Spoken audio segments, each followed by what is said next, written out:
Good morning बच्चों। बेटा आप सब कैसे हैं? ओके। तो क्लास सेकेंड बेटा आज हम लोगों का हिंदी साहित्य है, जिसमें आज हम लोग पाठ 13 पढ़ेंगे और पाठ का नाम है होली। होली ये एक कविता है जिसे आज हम लोग पढ़ेंगे। तो बेटा होली क्या है? रंगों का त्योहार है, जिसमें हम क्या करते हैं, गुलाल और पिचकारी से अपने मित्रों के साथ होली खेलते हैं और अपने परिवार के साथ होली खेलते हैं और एक दूसरे से गले मिलते हैं। और हम लोग मिठाइयाँ, रसगुल्ले, गुजिया, पापड़ आदि पकवान खाते हैं। तो क्या कभी आपने सोचा है कि क्या बिना रंग गुलाल के भी होली खेली जा सकती है? तो त्योहार हमारे जीवन में खुशियाँ लाते हैं, मेल जोल की भावना का विकास करते हैं। होली के साथ हिरण्याकश्यप और भक्त प्रहलाद की कथा जुड़ी है।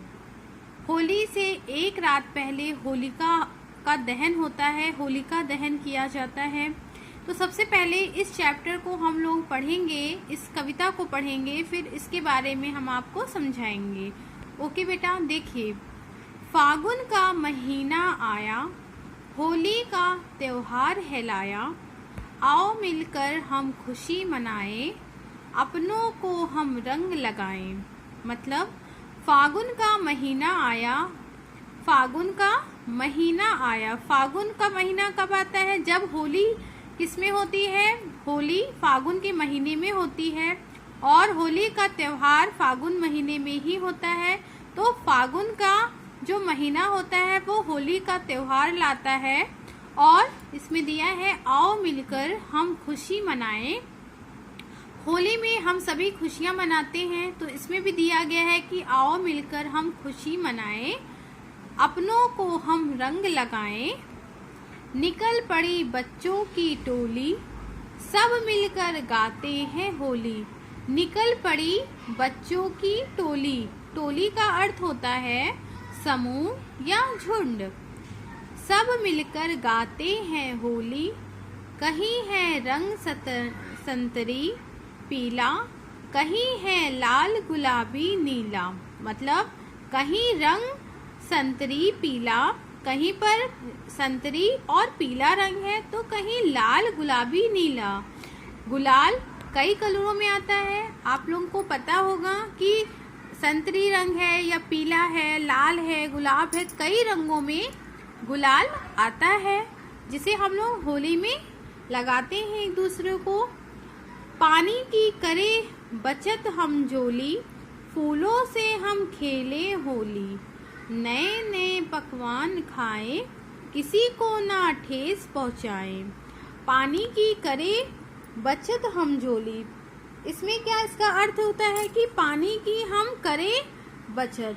पानी की बचत हम लोग करेंगे। कैसे करेंगे? फूलों से हम खेलेंगे होली। और हम होली कैसे खेलेंगे? फूलों से होली खेलेंगे।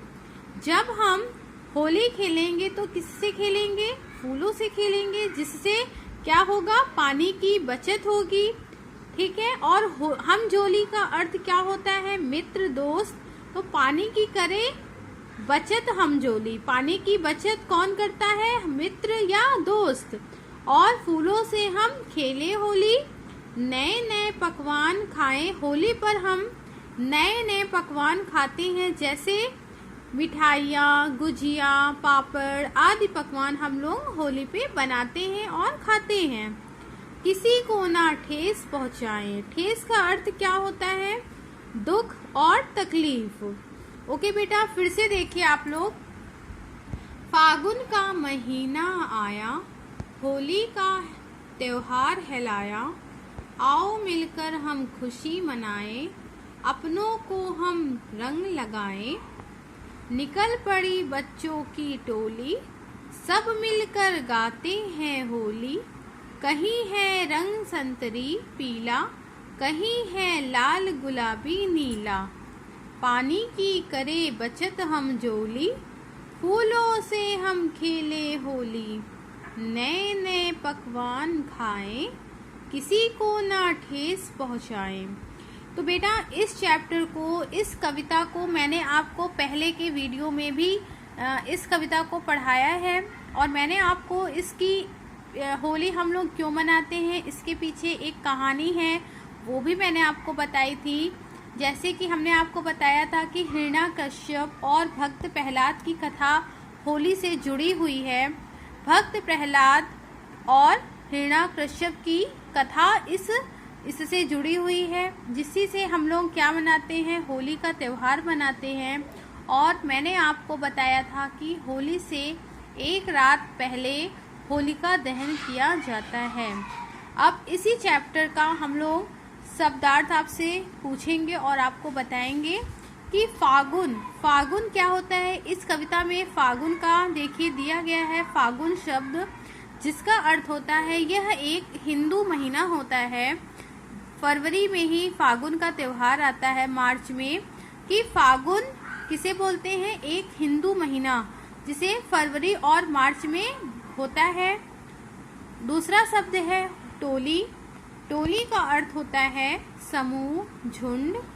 बचत, यहाँ पर एक शब्द आया है कि बचत, पानी की करें बचत हम झोली। बचत का अर्थ क्या होता है, बचाव या बचाना। हम झोली का अर्थ होता है मित्र या दोस्त। ठेस का अर्थ होता है तकलीफ या दुख।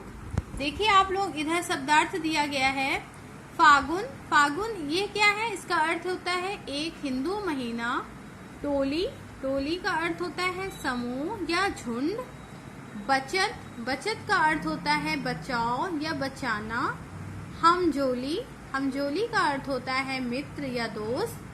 ठेस का अर्थ होता है दुख या तकलीफ। तो बेटा ये आपका चैप्टर था क्या, होली। पाठ का नाम था होली, जिसे मैंने आपको बताई है कि ये एक कविता है और आप लोगों को इस कविता को याद भी करना है और 8 लाइन कविता आप लोगों को लिखना सीखेंगे। आप लोगों के एग्जाम में 8 लाइन कविता आएगी, तो आप लोग इस कविता को कम से कम इस कविता को 8 लाइन याद करिए और लिखने की कोशिश करिए। ओके बेटा, तो आज के लिए बस इतना ही और उम्मीद करती हूँ आप लोगों को ये कविता समझ में आई होगी और अच्छी लगी होगी। तो आप इसे 8 लाइन कविता अपनी कॉपी में लिखेंगे और इसका शब्दार्थ अपनी कॉपी में करेंगे, जिसका हम नोट्स आपको बनाकर देंगे।